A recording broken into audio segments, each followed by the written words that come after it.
Hi everyone, this is Dr. Harish Paleti, consultant neonatal intensivist, Amaravati children's hospital. పుట్టిన పిల్లలు సాధారణంగా 15 నుంచి 20 గంటలు నిద్రపోతారు. సో వాళ్ళకి ఆ స్లీప్ ప్యాటర్న్ అనేది చాలా నార్మల్. సో ఈ స్లీప్ అనేది వీళ్ళకి గ్రోత్, బ్రెయిన్ డెవలప్మెంట్ కానీ గ్రోత్కి కానీ చాలా హెల్ప్ చేస్తుంది. జనరల్గా పుట్టిన పిల్లలు పాల కోసమే లెగుస్తారు, అది 2-3 అవర్స్ గ్యాప్లో లెగుస్తారు. అదే కనుక ప్రీటర్మ్ బేబీస్లో అయితే వాళ్ళ స్లీప్ ప్యాటర్న్ కొంచెం ఎక్కువ ఉంటుంది. సో 3 అవర్స్కి 4 అవర్స్కి ఒకసారి లెగుస్తారు. సో వీళ్ళకి బేబీస్కి అనేది సర్కాడియన్ రిథమ్ అనేది అప్పుడే డెవలప్ అయి ఉండదు. అంటే ఇది పగలు ఇది రాత్రి అనే తేడా వాళ్ళకి తెలియదు.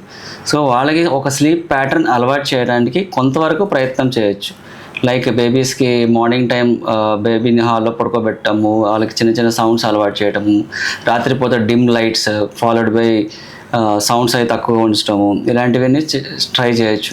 వీళ్ళకి సర్కాడియన్ రిథమ్ రావడానికి 2-3 మంత్స్ పడుతుంది. ఈ బేబీ ఫీడింగ్ ఎప్పుడు తీసుకుంటుంది అనేది మదర్స్కి ఐడెంటిఫై చేయొచ్చు. వాళ్ళ స్లీప్ సైకిల్ అనేది మదర్కి ఒక పర్టికులర్ ప్యాటర్న్ అలవాటు అవడానికి అట్లీస్ట్ 1 మంత్ పడుతుంది. బేబీని హాస్పిటల్కి ఎప్పుడు తీసుకురావాలి? సో బేబీ ఫీడింగ్కి అస్సలు లెగట్లేదు, ఎక్సెసివ్ స్లీపింగ్ అన్నప్పుడు హాస్పిటల్కి రావాల్సి ఉంటుంది.